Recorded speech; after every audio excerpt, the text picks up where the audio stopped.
Hello students, good evening. Hello Divyan, hello Shilpi, hello Krish, how are you? कैसे हैं आप सब?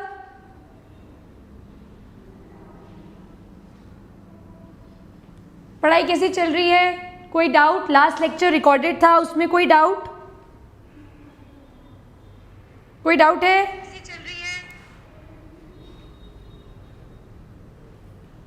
आज कोटा ऑफलाइन सेंटर्स के स्टूडेंट्स तो आएंगे नहीं, उनका टेस्ट है सैटरडे को, तो उनकी स्ट्रेंथ तो कम रहेगी आज।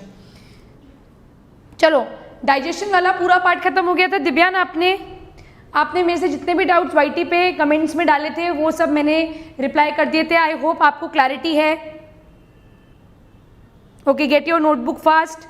Goblet cells are those cells which will produce mucus. Goblet cells वो सेल्स हैं जो म्यूकस प्रोड्यूस करेंगे। स्टमक के केस में they will protect the lining of the stomach from harmful action of HCl। Rest entire tract में elementary canal को lubricate करके रखेंगे गॉबलेट सेल्स। ठीक है,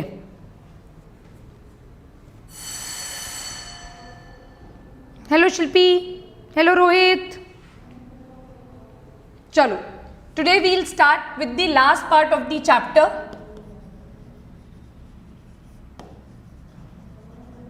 that is absorption of digested food.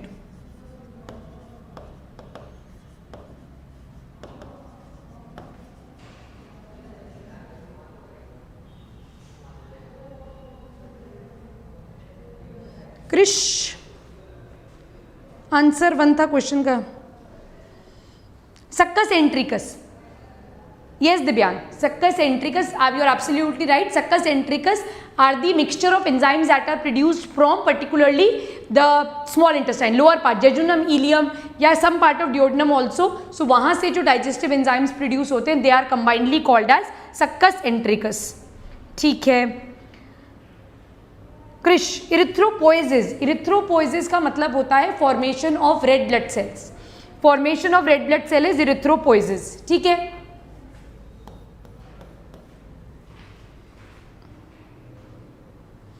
Calorific value नहीं समझा, मैं समझा दूंगी आज।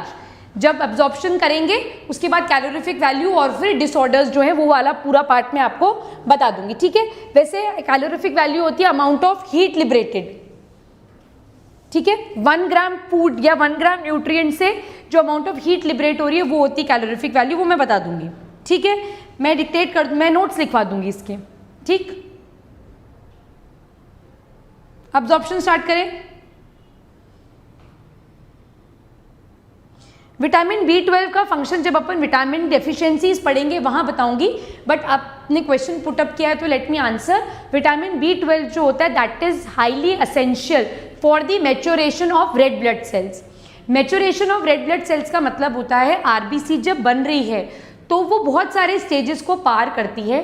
लास्ट स्टेज जब होती है, जब वो इमेच्योर से मैच्योर्ड स्टेट अटेन करती है, उसकी इमेच्योर्ड स्टेट का नाम रेटिकुलोसाइट होता है। उस रेटिकुलोसाइट के बाद वो RBC बनती है। तो रेटिकुलोसाइट जो सेल है वो एक स्फेरिकल शेप्ड सेल है जिसके अंदर न्यूक्लियस प्रेजेंट होता है, बट ये रेटिकुलोसाइट RBC में कन्वर्ट होती है। The shape changes, it from spherical it is change to a disc shape and it loses its nucleus. So ये जो चेंज हो रहा है, ये जो मैच्योरेशन ऑफ RBC हो रहा है, इसमें विटामिन B12 बहुत इंपॉर्टेंट रोल प्ले करता है। So this is basically helpful in maturation of RBC। अगर B12 की डेफिशिएंसी हो तो ये जो मैच्योरेशन ऑफ RBC हो रहा है ये नहीं हो पाता and it results in a type of anaemia. तो एनीमिया की बहुत सारी कैटेगरीज होती है। One is iron deficiency anaemia, other is due to deficiency of B12 and there are other reasons also. ठीक, आंसर भाई, आंसर 1 था क्वेश्चन। ये मुझे क्वेश्चन कौन सा है ये समझाओ तो मैं थोड़ी सी और आपको क्लैरिटी दे पाऊँ। हाँ दिव्यान, मेरा भी एग्जैक्टली यही डाउट है, कौन सा क्वेश्चन। चलो बच्चों स्टार्ट करते हैं। स्टार्ट कर रहे हैं अपन absorption of digested food. Food का कंप्लीट डाइजेशन अपन कर चुके हैं। कार्बोहाइड्रेट को अपन ब्रेक डाउन कर चुके हैं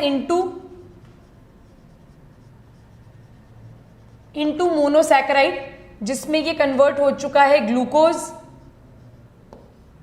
फ्रक्टोज, गैलेक्टोज, ठीक, प्रोटीन कन्वर्ट हो चुका है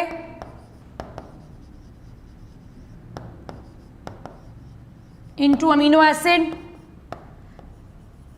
फैट्स लिपिड्स कन्वर्ट हो चुके हैं into fatty acid plus glycerol, ठीक है।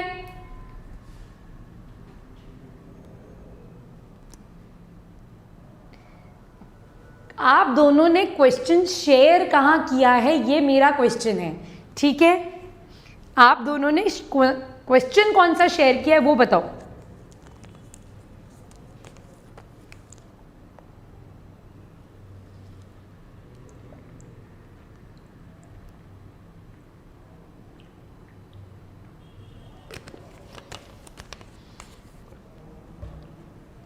ओके, टेलीग्राम पे।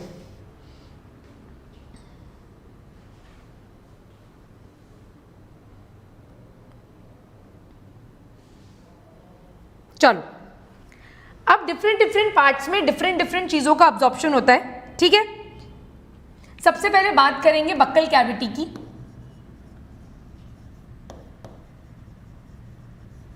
बक्कल कैविटी में बहुत सिंपल चीज़ों का अब्जॉर्प्शन होता है, ऐसे मेजर अब्जॉर्प्शन बक्कल कैविटी में नहीं होता, बिकॉज बक्कल कैविटी में मेजर डाइजेशन भी नहीं हो रहा। सिर्फ 30% ऑफ कुक्ड स्टार्च जो है वो ही कन्वर्ट हो रहे हैं माल्टोज में। प्रोटीन और फैट का कोई डाइजेशन स्टार्ट ही नहीं हो रहा है except the mechanical digestion part, वहाँ पर केमिकल डाइजेशन हो ही नहीं रहा है, तो बहुत मिनिमल अब्जॉर्प्शन बक्कल कैविटी के अंदर होता है।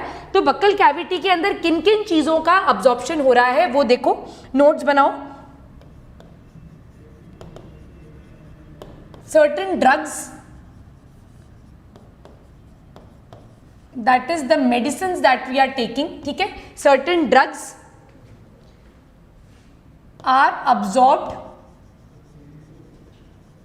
they are absorbed either directly by the mucosa of buccal cavity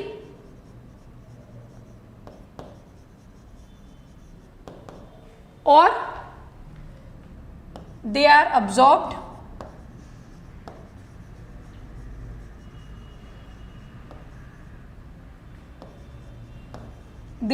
on the lower side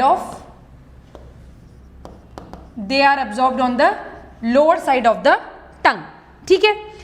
अब आप सब ने विक्स की गोली खाई है जो खिचखिच दूर करती है, ठीक। आप सब में से बहुत सारे बच्चों ने होम्योपैथिक मेडिसिन खाई होंगी, ठीक है, मेंथोल खाई है। तो ये सारी चीज़ें जो हैं ये मुंह में ही घुल जाती हैं और मुंह से ही क्या हो जाती हैं, अब्जॉर्ब हो जाती है। जैसे ग्लूकोज है ना, ग्लूकॉन डी का जो पाउडर आता है वो आप अपने टंग पर रखो, गायब हो जाएगा, ठीक है। और बहुत सारी ऐसी मेडिसिन होती है जिनको हम इमरजेंसी ड्रग्स बोलते हैं। इमरजेंसी ड्रग्स का मतलब होता है जो कि बहुत एक फियरफुल सिचुएशन, बहुत इमरजेंसी सिचुएशन में आप पेशेंट को देते हो। जैसे मैं आपको एक एग्जांपल देती हूँ, कोई पेशेंट आपकी क्लिनिक पे आया है ना, हॉस्पिटल में आया और आपने उसका ब्लड प्रेशर मेजर किया, द पेशेंट इज अनवेल और उसका ब्लड प्रेशर एक्सट्रीमली हाई है, तो वो एक स्टेट ऑफ इमरजेंसी है। तो अब आपके पास दो ऑप्शंस हैं, एक आप उसको दवाई दो जो कि वो स्वॉलो करके अपने पेट में लेकर जाए और फिर उसका डाइजेशन हो, दूसरा आप ऐसी मेडिसिन उसको दो जो उसके मुंह में ही घुल जाए। तो आप कौन सी मेडिसिन प्रेफर करोगे, विच medicine you will prefer?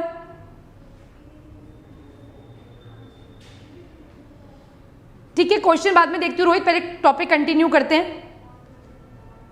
Like stomach pain could be one, ठीक है। किसी का ब्लड प्रेशर बहुत हाई है तो I am asking a question, answer to me in the comment section.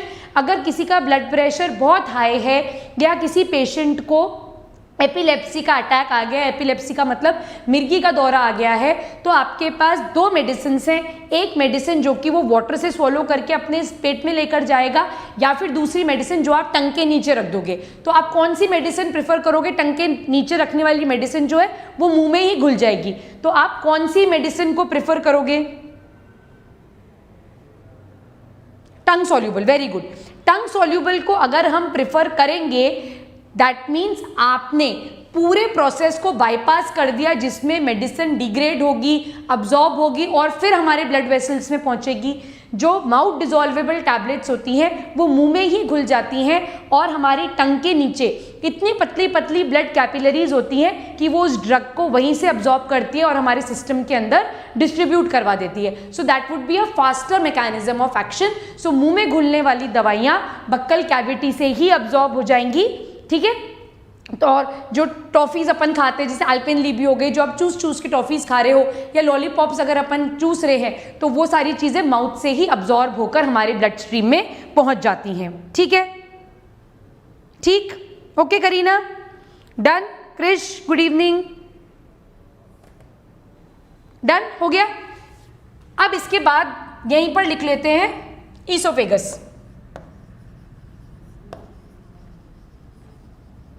Oesophagus के अंदर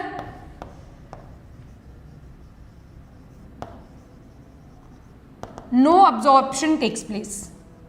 यहां पर किसी भी चीज का कोई अब्जॉर्प्शन नहीं होगा, ना डाइजेशन ना अब्जॉर्प्शन. ईसोफेगस अपना सिंपल है, सिर्फ एक ट्यूब है जो खाने को पास कराएगी और स्टमक तक ले जाएगी. ना डाइजेशन ना अब्जॉर्प्शन. ठीक. ठीक है. अब आते हैं स्टमक. स्टमक में भी बहुत ज़्यादा मेजर अब्जॉर्प्शन नहीं होता, क्योंकि स्टमक के अंदर भी अगर आप देखोगे तो बहुत ज़्यादा मेजर डाइजेशन ऑफ फूड नहीं हो रहा है. वहाँ पर कार्बोहाइड्रेट का डाइजेशन नहीं हो रहा. किसका डाइजेशन हो रहा है? सिर्फ प्रोटीन का डाइजेशन हो रहा है, वो भी कंप्लीट नहीं हो रहा. माइनर डाइजेशन है, पार्शियल डाइजेशन है. And 1% of the emulsified fats, 1% of emulsified fat lipase की मदद से डाइजेस्ट हो रहे हैं. तो स्टमक में जब मेजर डाइजेशन ही नहीं हो रहा तो फिर अब्जॉर्प्शन कैसे होगा? तो स्टमक में भी बहुत ज़्यादा मेजर अब्जॉर्प्शन नहीं होता. तो नोट्स बना लेंगे.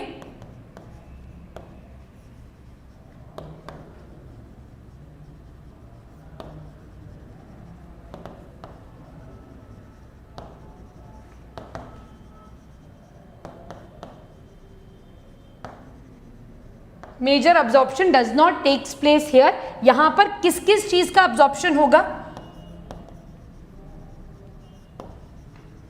There is absorption of water, there is absorption of alcohol, simple sugars,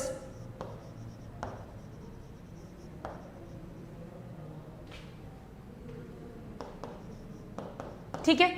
यहां पर मेजर टाइम अब्जॉर्प्शन जो हो रहा है वो अल्कोहल का हो रहा है. ठीक है. सर्टेन अमाउंट में water and few simple sugars, सिर्फ इन्हीं चीजों का अब्जॉर्प्शन यहां पर होगा. हाँ, ईसोफेगस. Very good. डन. यहां तक सब कुछ सिंपल है, यहां तक मुझे नहीं लगता कोई डाउट आएगा. अब जो मेजर चीज आएगी that would be the absorption in the small intestine.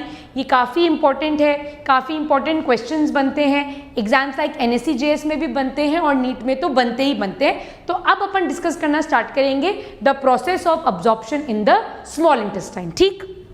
चलो अब टॉपिक स्टार्ट होगा, अब पढ़ाई स्टार्ट होगी.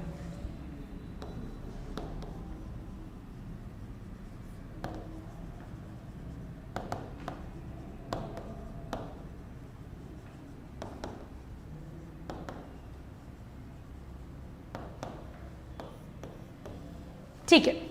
अब स्मॉल इंटेस्टाइन के अंदर मैक्सिमम डाइजेशन खत्म हो गया है ना.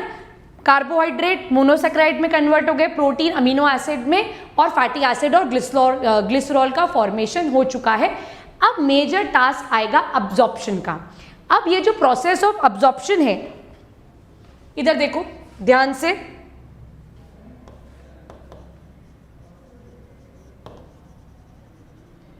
जो प्रोसेस ऑफ अब्जॉर्प्शन है that is divided into 2 broad categories. हाँ Rohit, thank you so much. Divyang, alcohol का डाइजेशन नहीं होता है ना. Alcohol is directly absorbed. See, alcohol से मेरा मतलब है इथेनॉल वाला अल्कोहल भी, एंड जितनी भी अल्कोहल बेस्ड ड्रग्स होती हैं, जितनी भी अल्कोहल बेस्ड ड्रग्स है, जैसे आपने कोई कफ सिरप ली है या आपने कोई टैबलेट सॉलो की है, तो उनका बेस जो होता है ना that they are alcohol based drugs. ठीक है. तो वो मेडिसिन्स हैं या अल्कोहल अगर किसी ने कंज्यूम किया है तो वो स्टमक से अब्जॉर्ब होता है and it is sent to the liver, liver में जाकर उसका मेटाबॉलिज्म होता है। मैंने आपको सेल चैप्टर अगर आपने मेरे से पढ़ा है तो मैंने आपको स्मूथ एंडोप्लाज्मिक रेटिकुलम पढ़ाया था और उस स्मूथ एंडोप्लाज्मिक रेटिकुलम में मैंने आपको एक फंक्शन बताया था डिटॉक्सिफिकेशन ऑफ ड्रग्स। तो जितनी भी मेडिसिन अपन कंज्यूम कर रहे हैं, कोई भी अगर अल्कोहल भी कंज्यूम कर रहा है तो उसका पूरा मेटाबॉलिक एक्टिविटीज़ जो है, उसका जो पूरा डिग्रेडेशन है, उसका जो ब्रेकडाउन है, वो पूरा कहाँ पर होता है, वो लिवर के अंदर ही होता है। इसीलिए बोला जाता है कि excessive intake of alcohol degrades your liver, liver खराब होता है। या अगर आप ज़रूरत से ज़्यादा कोई मेडिसिन कंज्यूम कर रहे हो, जैसे पेन किलर्स हो गए या फीवर को ठीक करने की मेडिसिन है, that also causes an adverse effect on your liver, क्योंकि उसका पूरा मेटाबॉलिक ब्रेकडाउन जो है वो कहाँ हो रहा है, वो लिवर के अंदर हो रहा है। ठीक है, ठीक। सारी सिरप में, अनीश गुड आफ्टरनून, सारी सिरप्स में जितने भी कफ को ठीक करने की जो मेडिसिन होती है ना, वो जनरली अल्कोहल बेस्ड होती है। और बहुत सारी मेडिसिन जो हम कंज्यूम कर रहे हैं उनका बेस भी क्या होता है, they are also alcohol based drugs. ठीक, अब यहां पर देखो अब्जॉर्प्शन दो तरीके का होता है, एक होता है पैसिव अब्जॉर्प्शन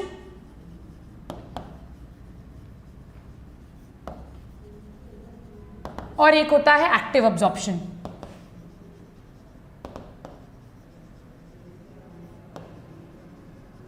एक होता है एक्टिव अब्जॉर्प्शन और एक होता है passive absorption.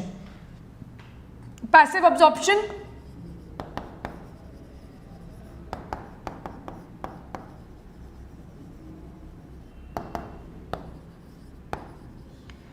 Without expenditure of energy, active absorption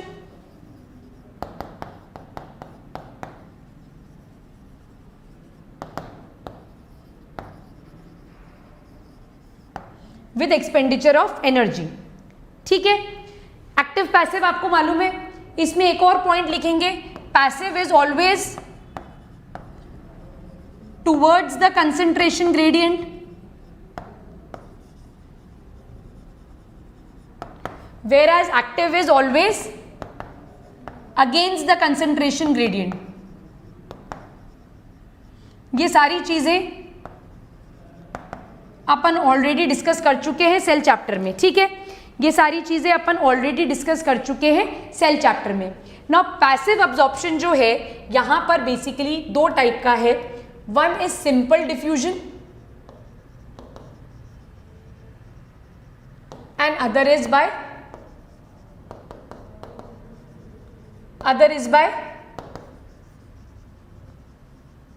bye facilitated diffusion. Facilitated diffusion में जितनी भी वाटर सॉल्यूबल चीजें हैं, सी सिंपल डिफ्यूजन में क्या होगा, आई होप आप सबको प्लाज्मा मेम्ब्रेन का स्ट्रक्चर पता है। If this is the plasma membrane, Shaurya good evening, if this is the plasma membrane, so अगर पैसिव डिफ्यूजन हो रहा है तो सिंपल डिफ्यूजन में चीजें अक्रॉस द लिपिड मेम्ब्रेन यूं ही चली जाएंगी, अक्रॉस द मेम्ब्रेन ऑटोमेटिकली चली जाएंगी, they will cross the lipid barrier और वो एज इट इज चली जाएंगी। जैसे अगर मैं आपको बात करूं, ऑक्सीजन है, कार्बन डाइऑक्साइड है, वाटर मॉलिक्यूल्स हैं, फैट सॉल्यूबल सब्सटेंसेज हैं, वो सारी चीजें ऐसे ही प्लाज्मा मेम्ब्रेन को क्रॉस कर लेंगी। बट जितनी वाटर सॉल्यूबल चीजें हैं, जैसे ग्लूकोज हो गया, ठीक है, अमीनो एसिड्स हो गए, इन सारी चीज़ों के ट्रांसपोर्टेशन में डिफिकल्टी आएगी बिकॉज ये वाटर सॉल्यूबल हैं और हमारी लिपिड की जो चेन है, जो टेल पार्ट है, वो वाटर हेटिंग है। तो वाटर सॉल्यूबल चीज़ों के मूवमेंट में काफ़ी डिफिकल्टी आती है। तो वहाँ पर एक स्पेशल टाइप ऑफ डिफ्यूजन काम करता है, that is called as facilitated diffusion. इस फैसिलिटेटेड डिफ्यूजन में कैरियर प्रोटीन्स एक बहुत इंपॉर्टेंट रोल प्ले करते हैं। आपको प्लाज्मा मेम्ब्रेन का स्ट्रक्चर थोड़ा बहुत भी अगर याद है, so if this is the plasma membrane, this is the lipid layer, this is the lipid bilayer, ठीक है। तो यहाँ पर कुछ इंट्रिंसिक प्रोटीन्स प्रेजेंट होते हैं तो ये इंट्रिंसिक प्रोटीन अपने थ्रू एक स्पेशल चैनल क्रिएट करते हैं और उस चैनल की मदद से वाटर सॉल्यूबल चीज़ें जो हैं वो बाहर से अंदर की तरफ मूव करती हैं with the help of some special type of proteins. They are called as carrier protein. Carrier protein glucose को, अमीनो एसिड को, किसी भी वाटर सॉल्यूबल सब्सटेंस को अपने से अटैच करते हैं and then they cross this channel. So this type of movement is known as facilitated movement, facilitated diffusion. But इस फैसिलिटेटेड डिफ्यूजन में एनर्जी खर्च नहीं होती. This is always towards the concentration gradient and this is very specifically for water soluble substances. ठीक है Shaurya, good evening बेटा. Clear है ये दिव्यान? क्लियर है सबको? कोई कंफ्यूजन तो नहीं है यहां तक? आगे चलूं मैं.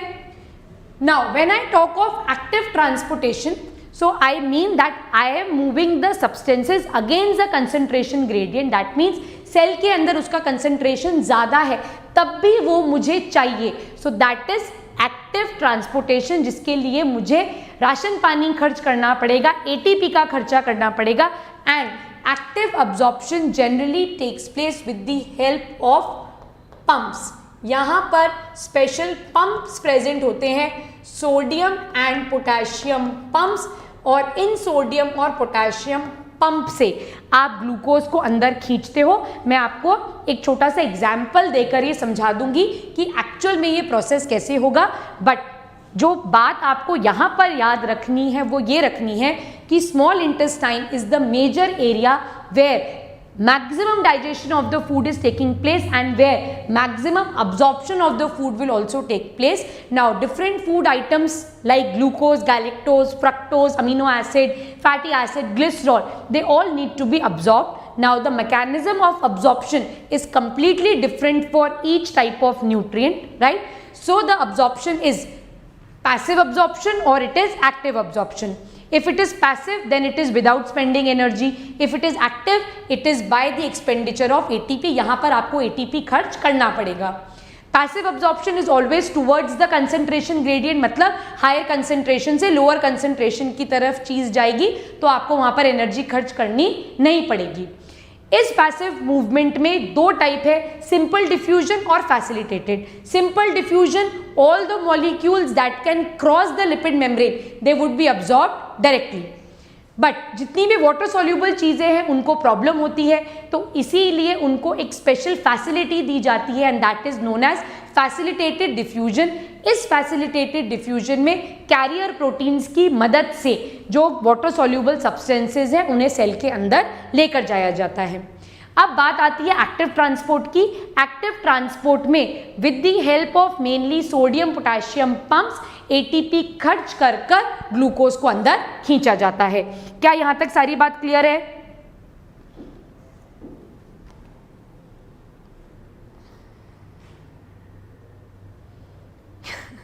रोहित, ऐसा ही होता है एनएससी जेएस. एक्चुअली बहुत सारे बच्चे स्कूल गोइंग भी हैं तो वो स्कूल एग्जाम्स की वजह से थोड़े से डिस्टर्ब हो जाते हैं. प्लस बहुत सारे स्टूडेंट्स जो कोटा ऑफलाइन सेंटर के क्लास अटेंड करते हैं उन सबका सैटरडे को टेस्ट है तो वो सब वहाँ बिजी हैं. दिव्यान क्या बोल रहे हैं? एक्टिव अब्जॉर्प्शन, यहां पर एक्टिव अब्जॉर्प्शन होगा ग्लूकोज का, यहां पर एक्टिव अब्जॉर्प्शन होगा अमीनो एसिड्स का. किसकी मदद से? ये सोडियम पोटेशियम पंप की मदद से. ये सोडियम पोटेशियम पंप्स वो पंप्स हैं जो कि एटीपी का खर्चा कर कर ग्लूकोज को अंदर खींचेंगे. कैसे खींचेंगे वो मैं आपको बताऊंगी. ठीक है? ठीक, क्लियर है?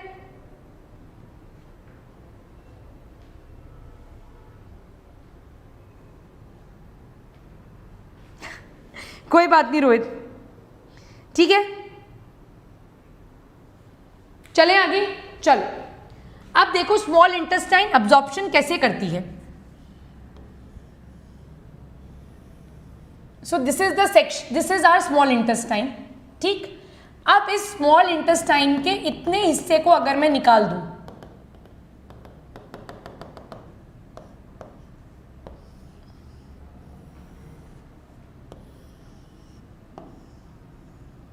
सो स्मॉल इंटेस्टाइन का इंटरनल पार्ट मुझे ये ऐसा कुछ दिखेगा, ठीक है।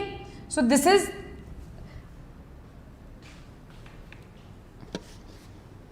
If this is the small intestine, तो इसको मैंने ऊपर से आधा पार्ट इसका रिमूव कर दिया, ठीक है, so that I can see what is present inside the small intestine. So I have removed only a section of it, कुछ पार्ट मैंने अपर लेयर का हटा दिया, so that I can see what is present inside the small intestine, ठीक। तो यहां पर मुझे ऐसे सी शेप टर्न्स मिलेंगे, क्योंकि मैं कट सेक्शन देख रही हूं, तो इस तरह से मुझे ये टर्न्स देखने के लिए मिलेंगे। ऑल्दो ये पूरी इंटेस्टाइन पर ऐसे गोले के जैसे प्रेजेंट होते हैं, बट क्योंकि मैंने एक सेक्शन रिमूव कर दिया है upper part, so what I can see only C shaped rings, and these C shaped rings which in general are full, ये पूरी स्मॉल इंटेस्टाइन को कवर करते हैं, they are known as plicae circulares. ये क्या है? ये पिलाके सर्कुलरिस है, ठीक। ये पिलाके सर्कुलरिस क्या करते हैं? These plicae circularis increases the surface area. So this is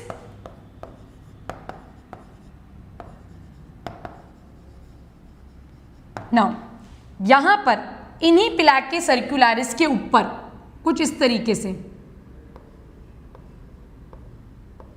यहां पर ऐसे कुछ फोल्ड्स प्रेजेंट होंगे, and these folds are called as villi.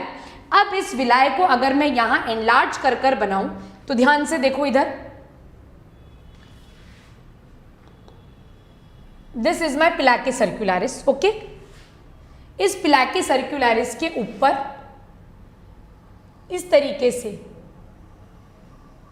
तरीके से एक फोल्ड प्रेजेंट है, and this fold is villi.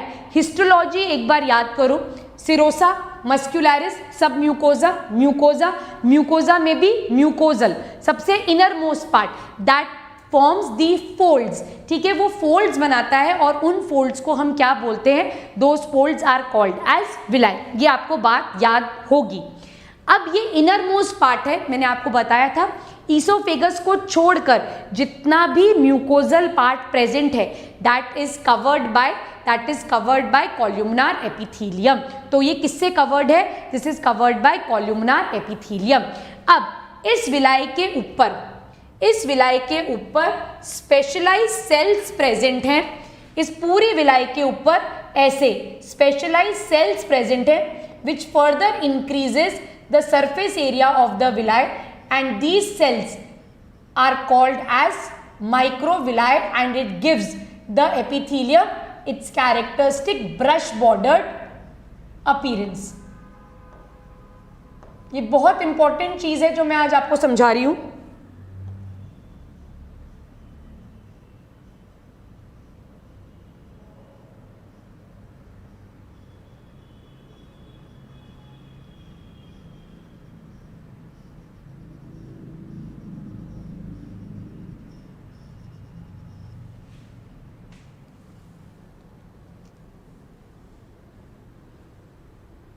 Renu, what is eye flu? It is a viral infection, ठीक। यहां पर सबके न्यूक्लियस प्रेजेंट होंगे। क्या ये बात यहां पर समझ में आई? Is the point clear? So villi के ऊपर ये ब्रश बॉर्डर्ड एपिथेलियम प्रेजेंट है, so this structure is your villi, and these are microvilli, which gives villi a characteristic brush bordered epithelium। क्या ये बात यहां पर समझ में आई? एब्सोल्युटली क्लियर है। So this is your small intestine, this is the small intestine, this is the cut part. तो cut करा अगर अपन ने ऊपर से एक लेयर हटा दी, तो अंदर एग्जैक्टली क्या होगा पता चलेगा। तो यहां पर आपको सी शेड पिलाके सर्कुलरिस दिखेगी, पर पिलाके सर्कुलरिस कैसे होते हैं? पूरी सरफेस के ऊपर राउंड्स में प्रेजेंट होते हैं, which greatly increases the surface area and also holds the food for a longer duration. इन पिलाके सर्कुलरिस के ऊपर फोल्ड्स प्रेजेंट होते हैं म्यूकोजा के, and that is called as villi. Villi के ऊपर एपिथेलियम प्रेजेंट है, which gives it a brush bordered look, and those cells are known as microvilli. क्या ये पॉइंट यहां पर क्लियर है? क्लियर? क्रिश को समझ में आ गया? Alpha male hello, clear, absolutely clear है। तो ये जो चीज मैंने यहां पर बनाई है ये पिलाके सर्कुलारिस है। तो इन पिलाके सर्कुलारिस के ऊपर क्या प्रेजेंट होते हैं, यहां पर विलाय प्रेजेंट होते हैं। Is this point clear? How to study chapters of class 11? Renu में क्लास 11 के चैप्टर्स ही पढ़ा रही हूं, धीरे धीरे पढ़ते रहो, 2-2 घंटे 10th की स्टडीज को मैनेज करके। ठीक ठीक,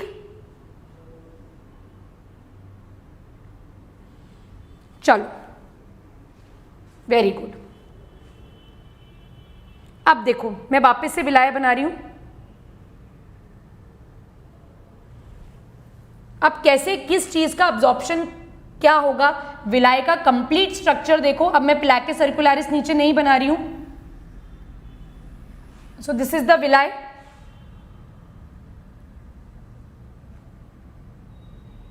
विलाय के ऊपर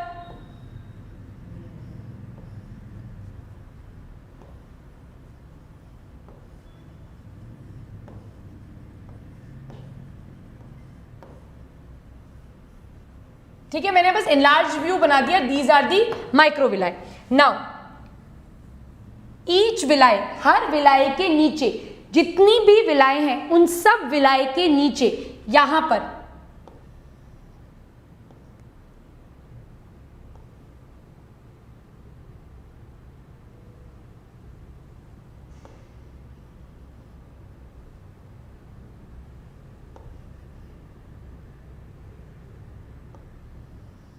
यहां पर ऐसे ब्लड वेसल प्रेजेंट है।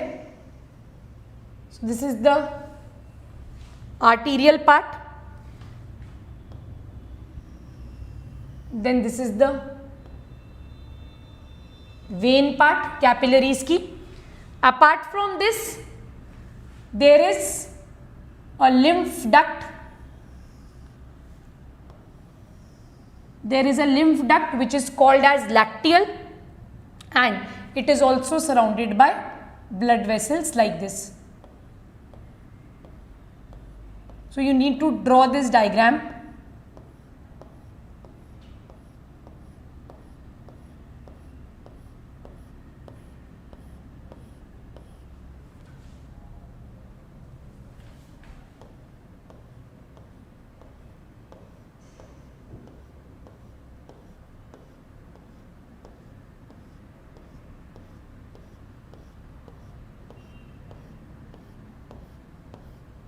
ठीक, so inside every villi you will find a lymph duct, and this lymph duct is called as lacteal. ये white कलर की होती है इसीलिए इसको बोला जाता है lacteal. ठीक है Rohit, very soon I will take. And these are this red and blue what I've drawn is these are the blood capillaries. This is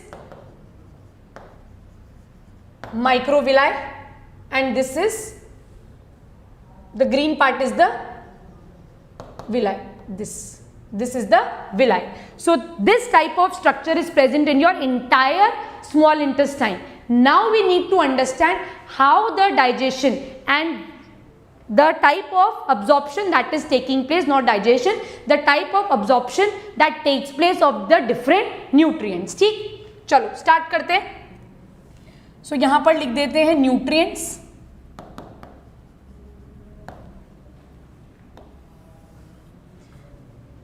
this is the villi,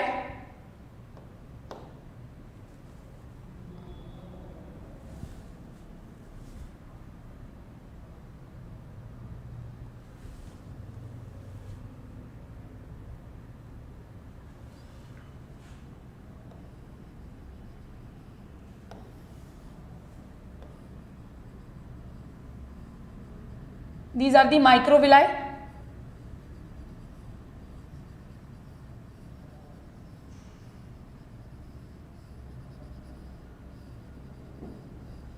अच्छा, एक क्वेश्चन का आंसर दो मुझे, एक क्वेश्चन का answer दो। ये nutrients जो हैं, ये glucose, galactose, fructose, amino acid, fatty acid, glycerol, ये पड़े कहां पर हैं? ये पड़े कहां पर हैं? कहां प्रेजेंट है ये? दिव्यांग, ये लिम्फ डक्ट है, हमेशा याद रखना, जहां जहां पर ब्लड वेसल्स प्रेजेंट है वहां पर साथ साथ में लिम्फ डक्ट्स भी प्रेजेंट होती हैं। ये लिम्फ डक्ट्स जो है ये लिम्फ को ड्रेन करती है और आपके सर्कुलेशन का पार्ट बनाती है। This in detail I will take up when I talk of transportation. No no no, these are the nutrients, this is the microvilli, यहां पर प्रेजेंट है, यहां पर प्रेजेंट है ब्लड कैपिलरीज जो कि सब म्यूकोजा में प्रेजेंट होती है, याद करो। उसके साथ साथ यहां पर प्रेजेंट है लिम्फ डक्ट, ये भी सब म्यूकोजा में मैंने पढ़ाई थी, याद करो। तो ये सब म्यूकोजा हो गया, ये म्यूकोजा हो गया। ये न्यूट्रिएंट्स कहां पड़े हैं? न्यूट्रिएंट्स कहां पड़े हैं, ये मेरा सवाल है। Where are these nutrients present? इनकी लोकेशन क्या है? न्यूट्रिएंट्स की लोकेशन क्या है? जल्दी जल्दी जल्दी बताओ। Where is the location of the nutrients? ये कहां है?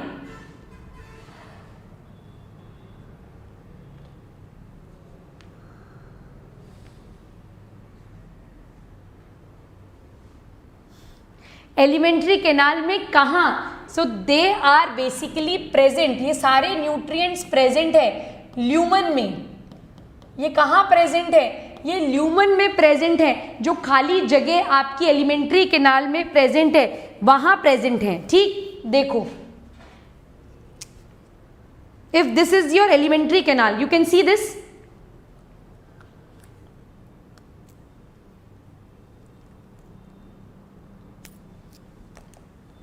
This is the elementary canal, can you see? So this is a hollow tube. ये कैसी है? ये एक होलो ट्यूब है। तो ये जो खाली जगह इस ट्यूब में आपको दिख रही है, क्या आप इसे देख सकते हो? इसको देख सकते हो आप, है ना? ऐसे मैं भी ऐसे जो ब्यूटी ब्लॉगर्स होते हैं ऐसे प्रोडक्ट्स दिखा रही हूँ, ये दिख रही है। So this is a hollow tube. तो ये जो खाली जगह इस ट्यूब के अंदर प्रेजेंट है, this is called as the lumen space. ये खाली जगह क्या है? ये ल्यूमन स्पेस है। और इसी ल्यूमन स्पेस के अंदर फूड का डाइजेशन होता है और यहीं से फूड का अब्जॉर्प्शन होता है। तो एलिमेंट्री कैनाल बिल्कुल इस हॉलो पेन के जैसी है, एक हॉलो ट्यूब है। और इस हॉलो ट्यूब के अंदर जो खाली जगह है, that empty space is called as the lumen space. वहीं पर फूड का डाइजेशन होता है और वहीं से फूड का अब्जॉर्प्शन होता है। क्लियर? ठीक है, हाँ दिव्यांग, मैंने बताया था। Okay, now glucose, galactose, fructose, amino acid, they are absorbed either by simple diffusion. ठीक है, कुछ अमाउंट डायरेक्टली आपकी माइक्रोविलाई में चला जाएगा, but certain amount of glucose it is taken by the process of active absorption. It is taken by the process of active absorption. ठीक है, fructose जो है, एक्टिव अब्जॉर्प्शन कैसे होता है मैं समझाऊंगी। फ्रक्टोज जो है that is taken in by, it is taken by facilitated absorption. Facilitated absorption में यहां पर इसको एक कैरियर प्रोटीन की रिक्वायरमेंट है और वो कैरियर प्रोटीन इसको प्रोटीन के स्पेशलाइज्ड चैनल से अंदर ले जाएगा। ठीक है, अमीनो एसिड जो है it is also taken actively, galactose is also taken actively। ठीक है, अब एक्टिव अब्जॉर्प्शन कैसे होगा? अब यहां ध्यान से देखो, सबसे पहले जितना भी glucose, galactose, fructose, amino acids ये जो आपके ल्यूमन में आए हैं, दे आर टेकन इन, इनका सिंपल डिफ्यूजन हो जाएगा क्विकली, ये फटाफट माइक्रोविलाई में चले जाएंगे, सिंपल डिफ्यूजन। इसके बाद it undergoes facilitated diffusion, specifically fructose, amino acids ये सब जो है इनका फैसिलिटेटेड डिफ्यूजन होगा। फैसिलिटेटेड में स्पेशल कैरियर प्रोटीन्स इनको अंदर ले जाएंगे। अब बहुत सारा ग्लूकोज सेल के अंदर है, फिर भी अगर ग्लूकोज हमारे ल्यूमन स्पेस में प्रेजेंट है तो उसको हमारे सेल्स एक्टिवली लेंगे by spending energy, and this is done with the help of sodium potassium pump. अब ये पंप कैसे काम करते हैं यहाँ ध्यान से समझो। So this is our plasma membrane. हमारी प्लाज्मा मेम्ब्रेन के ऊपर इस तरीके से पंप्स प्रेजेंट होते हैं, they are called as sodium potassium pumps. अब यहां पर एटीपी खर्च कर ध्यान से समझना, this is outside cell, this is inside cell. ध्यान से समझना यहां क्या हो रहा है, किस तरीके से ग्लूकोज का एक्टिव अब्जॉर्प्शन होगा वो मैं आपको बता रही हूं। ठीक है, कोई डाउट नहीं है ना यहां तक?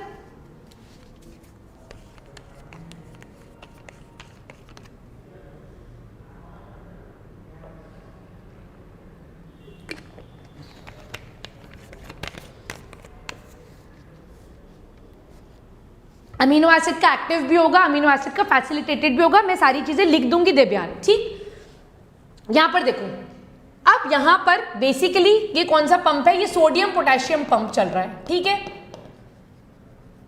यहां पर मैं बात कर रही हूं बेसिकली सोडियम पंप की। अब यहां पर एटीपी खर्च कर यहां पर एटीपी खर्च कर 3 सोडियम आयंस को सेल के अंदर से बाहर भेजा जाता है। बहुत इंपॉर्टेंट कंसेप्ट है ये, आपकी कंट्रोल कोऑर्डिनेशन का भी बेस बनाएगा, ध्यान से समझो। यहां पर सोडियम पंप एटीपी खर्च कर अंदर से 3 सोडियम को बाहर भेजता है और पोटेशियम पंप 2 पोटेशियम को अंदर लेता है। तो यहां पर ये डिसबैलेंस क्रिएट होता है सोडियम और पोटेशियम का। एनर्जी खर्च कर अंदर से मैं 3 सोडियम को बाहर भेज रही हूं और बाहर से 2 पोटेशियम को अंदर ले रही हूं। ये बात समझ में आई? क्या ये पॉइंट क्लियर है? चलो नेक्स्ट देखो,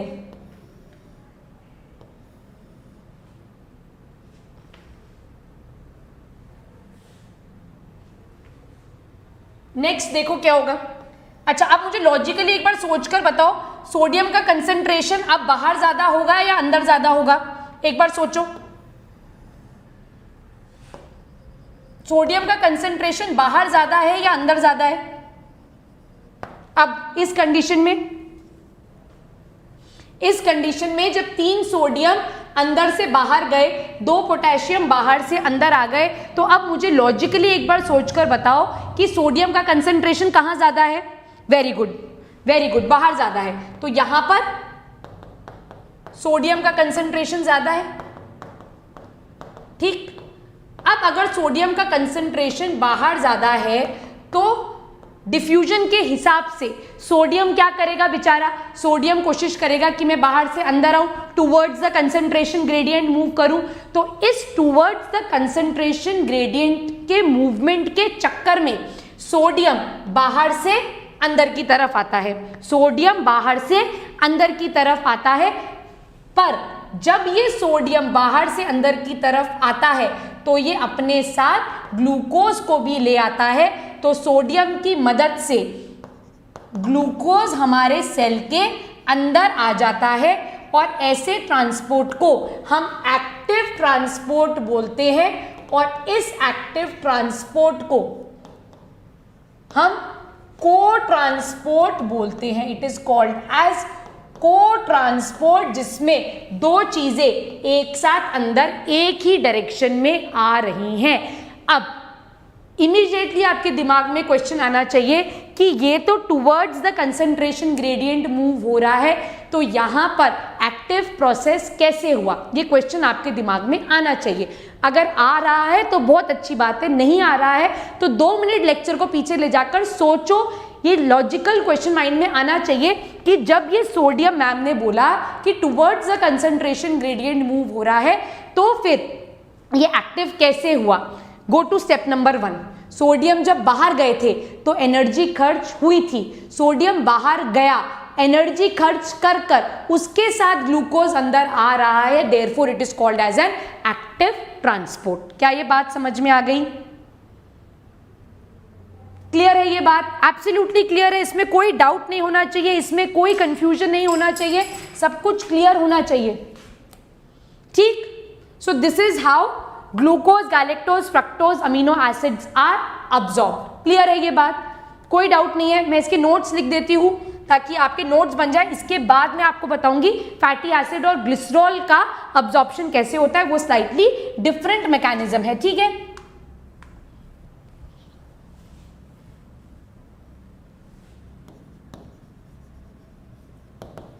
पूरे नोट्स आपके हो जाएंगे।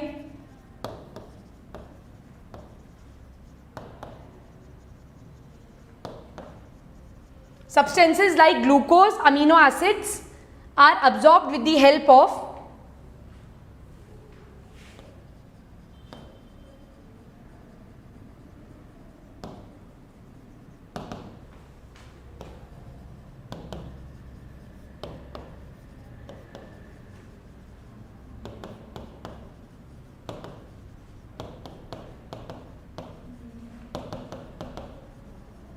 facilitated diffusion, add fructose also to it, ठीक है? Add fructose also here. Fructose is also by facilitated diffusion, ठीक है?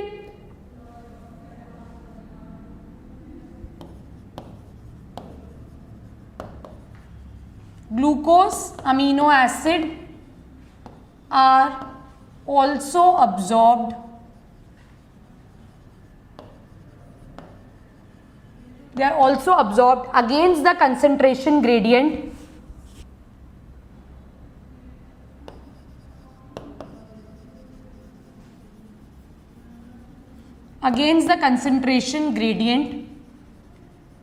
and that is called as active absorption, ठीक है? कोई दिक्कत यहां तक?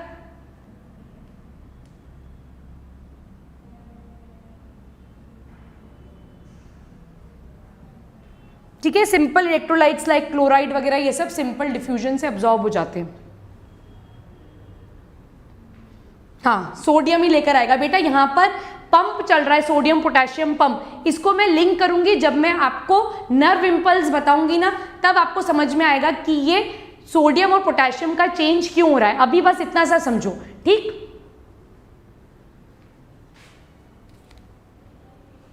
ठीक है, इसमें कोई दिक्कत नहीं है।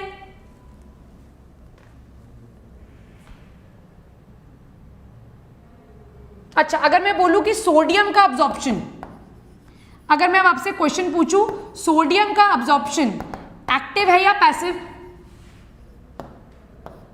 तो क्या आंसर करोगे? अगर मैं आपसे पूछूं कि सोडियम का अब्जॉर्प्शन एक्टिव है या पैसिव, तो आप क्या बोलोगे?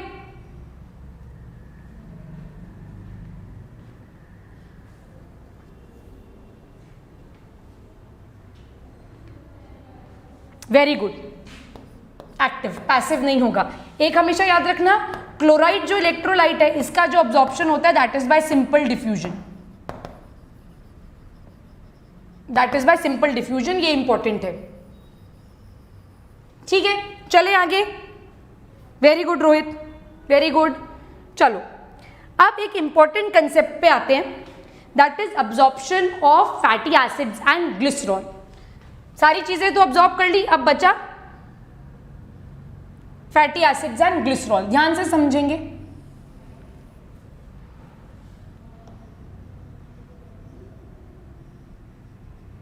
यहां छोटे छोटे सेल्स होंगे, ये मैं दोबारा नहीं बना रही, यहां पर मैं एक बड़ा सेल बना रही हूं क्योंकि यहां पर मेजर चेंजेस होंगे, राइट? ओके, अब ये जितने भी सब्सटेंसेस है ये कहां चले गए? हमारे ब्लड कैपिलरीज में चले गए। ये लिम्फ डक्ट है, ठीक?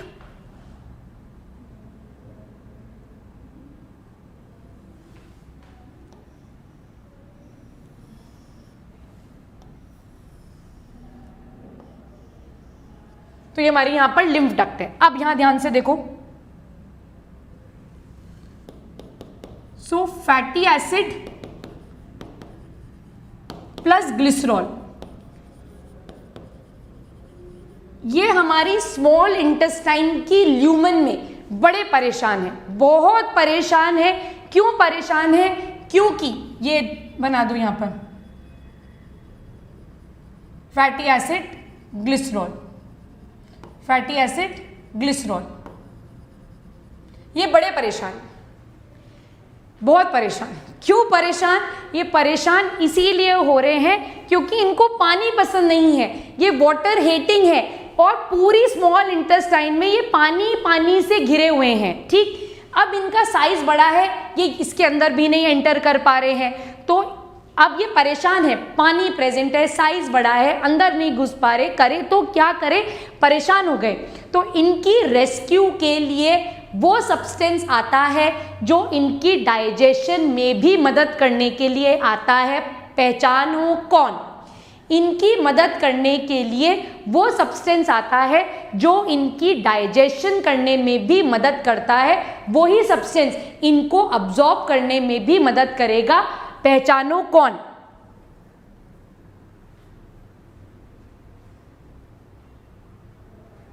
Very good Piyush, welcome to the class. Rohit, sodium और आयंस आए कहाँ से? आपकी डाइट से भी आपको सोडियम पोटेशियम मिलेगा, प्लस हमारे यहाँ पर जब सेल होता है तो सेल के अंदर और सेल के बाहर नॉर्मली भी सोडियम और पोटेशियम प्रेजेंट रहता है। ये कंसेप्ट मैं आपको बताऊंगी when I will talk of what, when I will talk of nerve impulse, वहां पर इस कंसेप्ट को अपने को डिटेल में समझना है। Very good Divya, you are absolutely right. यहाँ पर इनकी रेस्क्यू के लिए कौन आएगा? इनकी रेस्क्यू के लिए आएगा बाइल। अब बाइल खुद कैसा होता है देखो, बाइल खुद ऐसा है,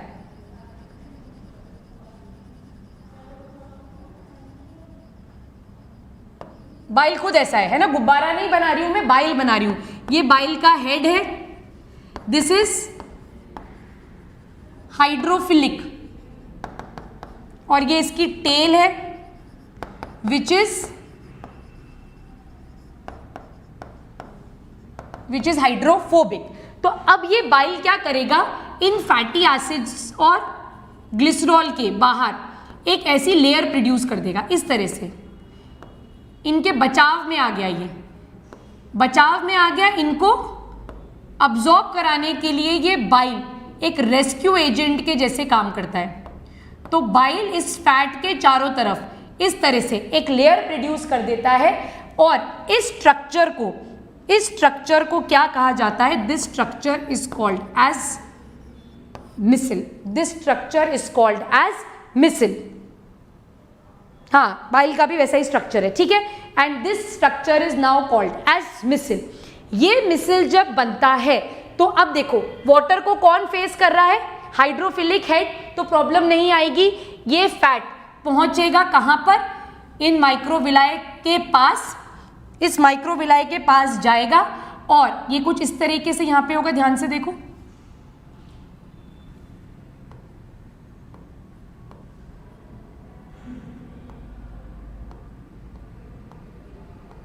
इस तरह से अब ये बाइल क्या करेगा, इस फैटी एसिड और ग्लिसरॉल को अंदर भेज देगा, और खुद वापस से दूसरे फैटी एसिड और ग्लिसरॉल को कोट करने के लिए बाहर ही रह जाएगा। ये बात समझ में आ गई? तो अब अंदर क्या आ गया आपके? वापस अंदर क्या आ गए अपने पास? फैटी एसिड और ग्लिसरॉल अपने पास अंदर आ गए। अब यहां पर देखो, इस माइक्रोविलाई के अंदर ये फैटी एसिड और ग्लिसरॉल जो हैं, ध्यान से सुनना, माइक्रोविलाई के अंदर ये फैटी एसिड और ग्लिसरॉल जो हैं ये वापस से जुड़ जाते हैं, और ये जुड़ने पर क्या बनाएंगे? एक बड़ा मॉलिक्यूल बनाएंगे, जिसको हम क्या बोलते हैं? जिसको हम बोलते हैं ट्राइग्लिसराइड। जो मोनोग्लिसराइड्स हैं, फैटी एसिड हैं, ग्लिसरॉल हैं, ये वापस से यूनाइट हो जाएंगे, और यूनाइट होकर ये क्या बनाएंगे? वापस से ट्राइग्लिसराइड बना लेंगे, एक बड़ा मॉलिक्यूल बना लेंगे। अब इस बड़े मॉलिक्यूल के ऊपर, इस ट्राइग्लिसराइड के मॉलिक्यूल के ऊपर गोल्जी बॉडी प्रोटीन की एक लेयर फॉर्म कर देगी। तो इस ट्राइग्लिसराइड के ऊपर प्रोटीन की एक प्रोटीन की एक, ये टिपी टिपी टॉप चल रहा है बोर्ड के साथ। आज क्या कर रहा है ये बोर्ड अपने आप रंग बदल रहा है, ये बोर्ड रंग बदल रहा है।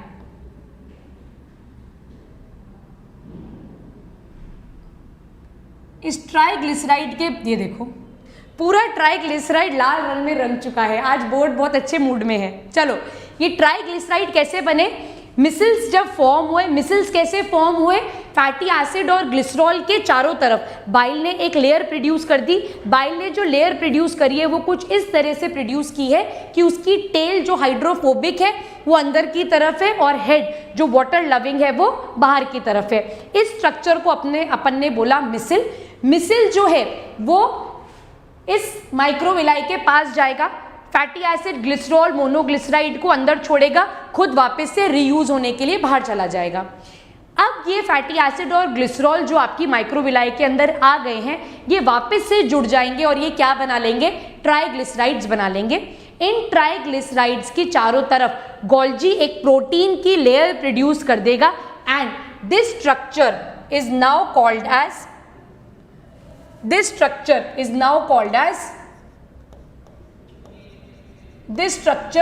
is now called as chylomicron. इस स्ट्रक्चर को अब हम क्या बोलेंगे, काइलोमाइक्रोन बोलेंगे। और ये काइलोमाइक्रोन जो है ये कहाँ चला जाएगा, हमारी लिम्फ डक्ट्स में अब्जॉर्ब हो जाएगा। क्यों, ये ब्लड में क्यों नहीं जा रहा, बिकॉज ये वाटर सॉल्यूबल नहीं है। तो वाटर इनसॉल्यूबल चीजें जो हैं वो कहाँ जाएंगी, वो हमारी लिम्फ डक्ट में जाएंगी। जैसे कि विटामिन्स ए, डी, ई और के, ये सारे भी फैट सॉल्यूबल विटामिन्स होते हैं, ये भी कहाँ जाएंगे, ये भी हमारी लिम्फ डक्ट्स के अंदर चले जाएंगे। हाँ, ये वैसा ही स्ट्रक्चर है।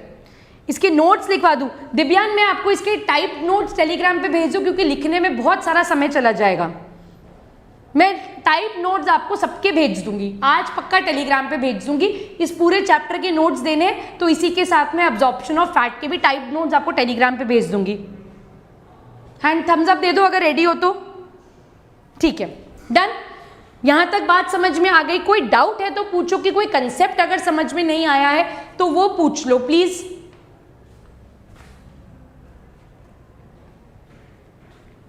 कंसेप्ट क्लियर है? Thumbs up.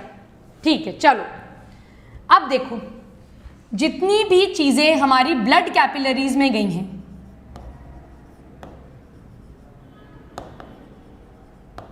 विलाई में जितनी भी ब्लड कैपिलरीज प्रेजेंट थी, जितनी भी चीजें उस ब्लड कैपिलरीज में गई है, उसका देखो वो कहां से कहां मूव करेंगी। This is very important. From blood capillaries it goes to a vein, the vein is known as mesenteric veins. Capillaries, जो ग्रुप ऑफ कैपिलरीज हैं वो ओपन होंगी into vein which is mesenteric vein. ठीक है, मीजेंट्रिक when से पूरा खाना जाएगा इनटू हिपैटिक पोर्टल वेन। याद करो, हिपैटिक पोर्टल वेन मैंने कहां पढ़ाई थी, हिपैटिक पोर्टल वेन मैंने कहां बताई थी, जहां पर मैंने आपको हिपैटिक लोब्यूल बताया था, उसके बाहर मैंने आपको एक पोर्टल ट्राइड बताया था जिसमें 3 चीजें थी, बाइल डक्ट, हिपैटिक आर्टरी और हिपैटिक पोर्टल वेन। तो ये वही हिपैटिक पोर्टल वेन है। ये हिपैटिक पोर्टल वेन ओपन होती है लिवर में, और लिवर से हिपैटिक वेन के थ्रू, लिवर से हिपैटिक वेन के थ्रू ये पूरा खाना जाएगा, पूरे न्यूट्रिएंट्स जाएंगे हमारे हार्ट के पास।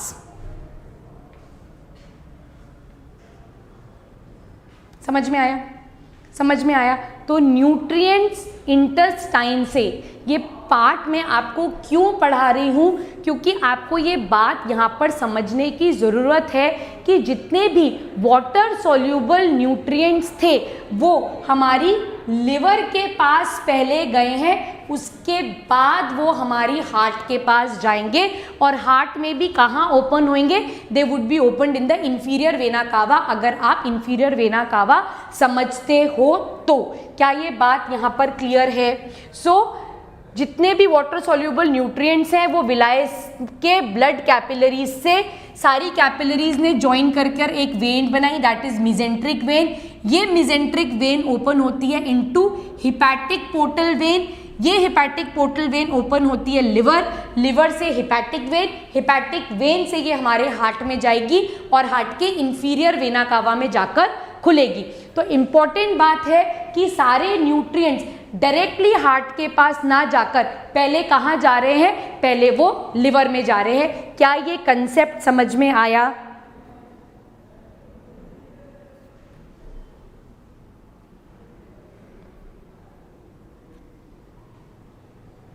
काइलोमाइक्रॉन्स रिपीट करती हूं।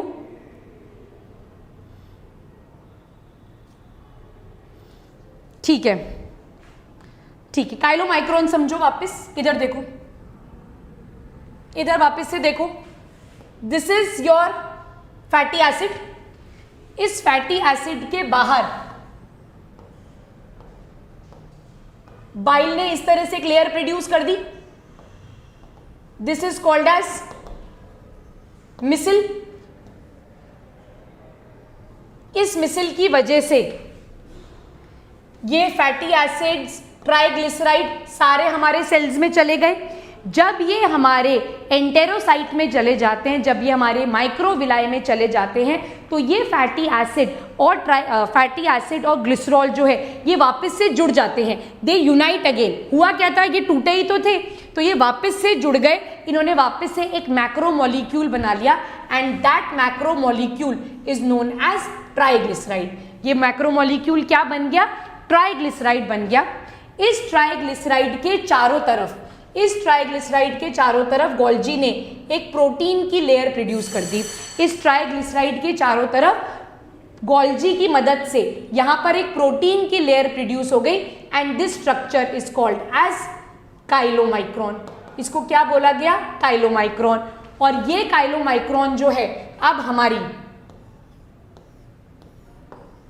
लिम्फ डक्ट या लैक्टियल में पहुंच गया, क्योंकि ये ट्राइग्लिसराइड, ये काइलोमाइक्रॉन जो है ये वाटर इनसॉल्यूबल है, ये फैट सॉल्यूबल है, इसीलिए ये कहां जाएगा, ये लैक्टियल्स में जाएगा। अच्छा ठीक है, थैंक यू सो मच, समझ में आ गया। ये कंसेप्ट क्लियर है, कंसेप्ट क्लियर है, ये कंसेप्ट क्लियर है। जितनी भी ब्लड कैपिलरीज, यहां देखो, जितनी भी ये ब्लड कैपिलरीज थी, ये ब्लड कैपिलरीज कहां जाएंगी, इधर बेटर है, ये देखो, ये जितनी भी ये ब्लड कैपिलरीज हैं, ये ब्लड कैपिलरीज डायरेक्ट हार्ट में ना जाकर ये कहां जा रही हैं, ये लिवर में जा रही है through hepatic portal vein. Important concept है, आईजेएसओ का क्वेश्चन है इसके ऊपर। लिवर से हिपैटिक वेन, हिपैटिक वेन याद करो, हिपैटिक वेन कहाँ पढ़ाई थी मैंने, जब मैंने आपको लोब्यूल पढ़ाया था तो उसके सेंटर में मैंने सेंट्रल वेन बताई थी और मैंने कहा था सारी सेंट्रल वेन्स कंबाइन होकर ओपन होंगी हिपैटिक वेन में। तो ये हिपैटिक वेन से, ये हिपैटिक वेन से कहाँ पहुंचेगा, हमारे हार्ट के पास पहुंचेगा। तो इंटेस्टाइन से जितना भी खाना अब्जॉर्ब हो रहा है वाटर सॉल्यूबल, वो कहाँ जा रहा है, वो हमारी लिवर में पहले जा रहा है और लिवर के बाद वो हार्ट में जाएगा। क्या ये कंसेप्ट क्लियर है, क्लियर है? Okay great. ऐसे एक एक बार में समझ में आ जाता है तो मुझे बहुत अच्छा लगता है। इसका अब्जॉर्प्शन पिछली वाली स्लाइड पे लिख दूं क्या, स्लाइड ब्लैंक जा रही है एक, ठीक है, यहां लिख रही हूं। अब जितने भी काइलोमाइक्रॉन्स हैं, फैट सॉल्यूबल चीजें हैं,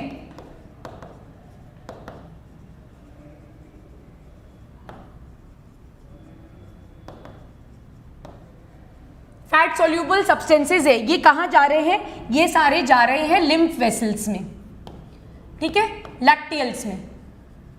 लिम्फ वेसल से ये खुलेंगे बड़े बड़े लिम्फ डक्ट में, ठीक है, बिगर लिम्फैटिक डक्ट जिसका नाम है लेफ्ट थोरैसिक डक्ट। नाम याद कर लो बस, लेफ्ट थोरैसिक लिम्फ डक्ट, ठीक है। ये लिम्फ डक्ट जो है ये अल्टीमेटली वेन में ओपन होती है और इस वेन का नाम है लेफ्ट सबक्लेवियन वेन।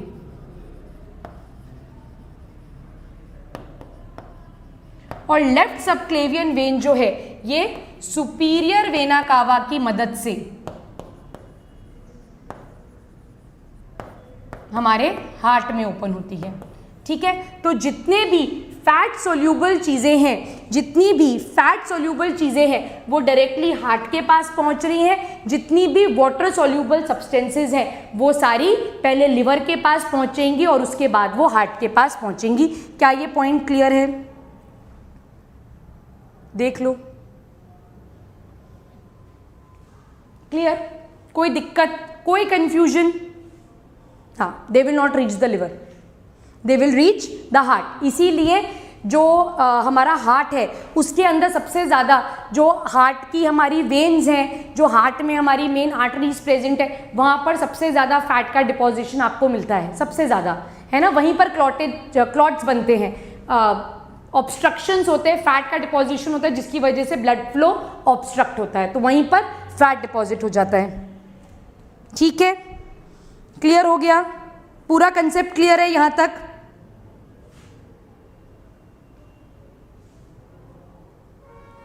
चले आगे।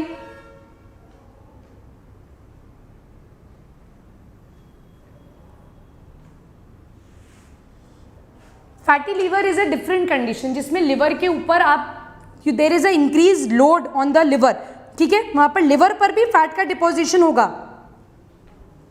That is due to excessive consumption of alcohol is one of the reason.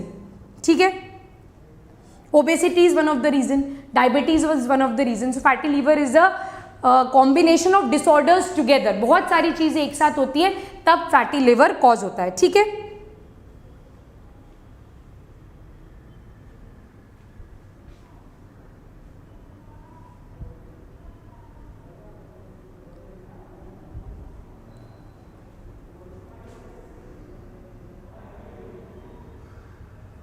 जाएगा, अल्टीमेटली पहुंचेगा लिवर के पास, तो चीज पहुंचेगी ही पहुंचेगी, हार्ट के पास रुक थोड़ी जाएगी।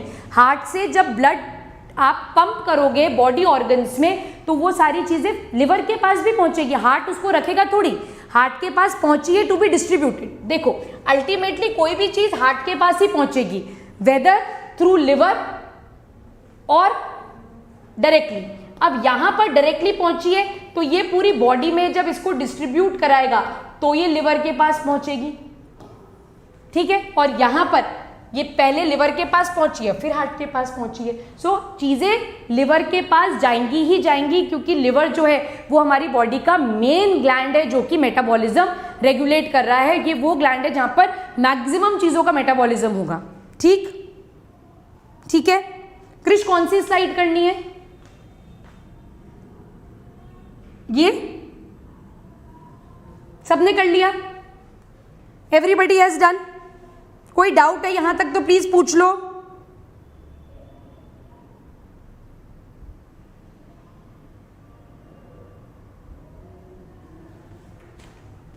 ठीक है, next we'll talk of egestion.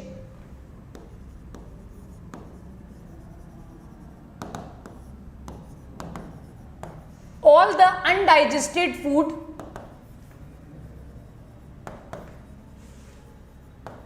is removed from the body through anus।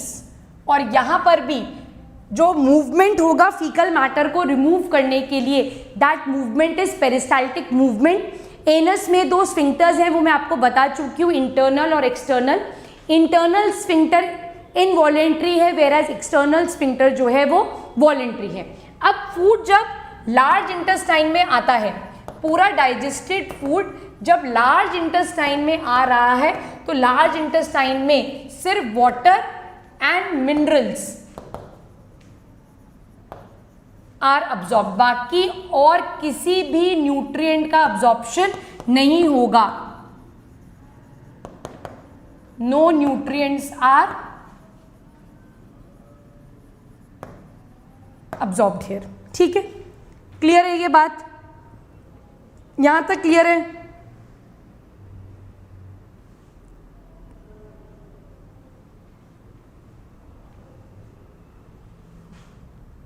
Okay, next we'll talk of nutritional deficiencies.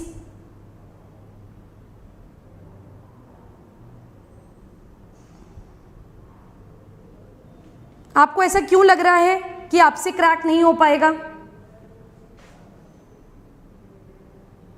ऐसा क्यों लग रहा है?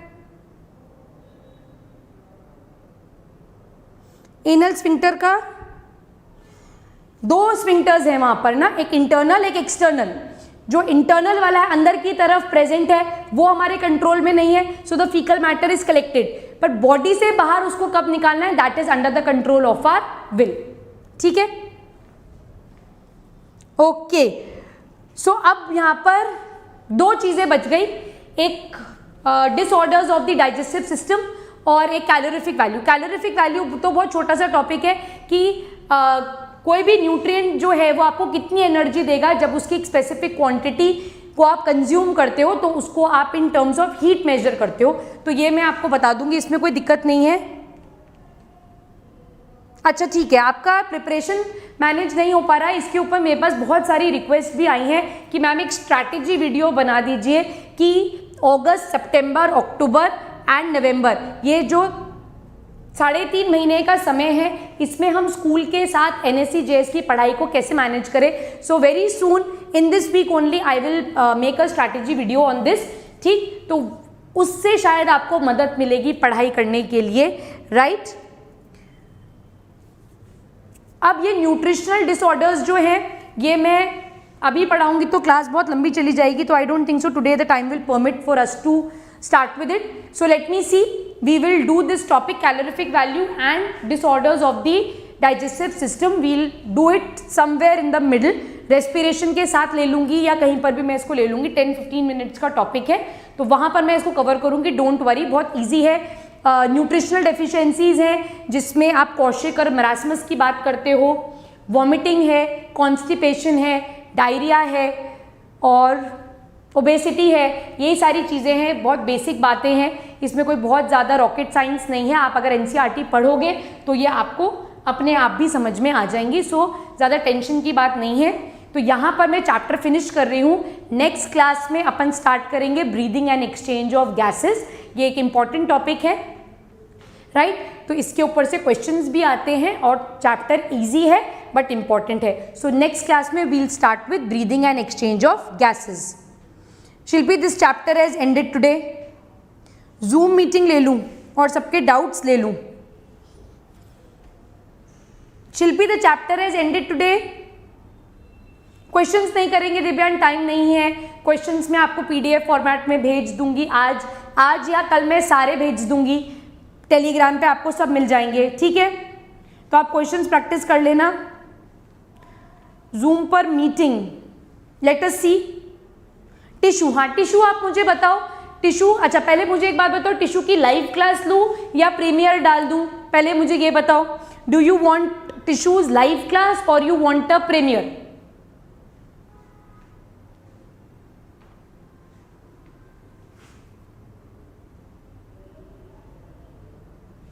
लाइव ले लूँ, लाइव ले लूँ, लाइव ले लूँ, ठीक है. तो संडे को लाइव सेशन ले ले. संडे को एक लाइव सेशन ले लूँ, 2-3 घंटे का एक लाइव सेशन ले लूं संडे को. ठीक है, ठीक है. क्रिश, रोहित सब लाइव बोल रहे हैं, ठीक है. सो मैं प्लान करके यूट्यूब पे नोटिफिकेशन आ जाएगा, उससे आप लाइव ज्वाइन कर लेना. संडे को किसी भी दिन एक संडे को प्लान करके इसको खत्म कर देते हैं, ठीक, ठीक है. चलो, जिस दिन टिश्यू की क्लास दूंगी ना उसी दिन ये डाइजेस्टिव एलिमेंट्री कैनाल की डिजीजेस भी ले लूंगी. 10-15 मिनट का टॉपिक है, ठीक है. हाँ ले लो, संडे को बहुत टाइम रहता है. ठीक है, ठीक है, done done done. Okay, now chapter को दोबारा से एक बार रीड करना. NCERT से रीड करना. कोई भी बुक जिससे एनिमल किंगडम नहीं पढ़ा, ठीक है.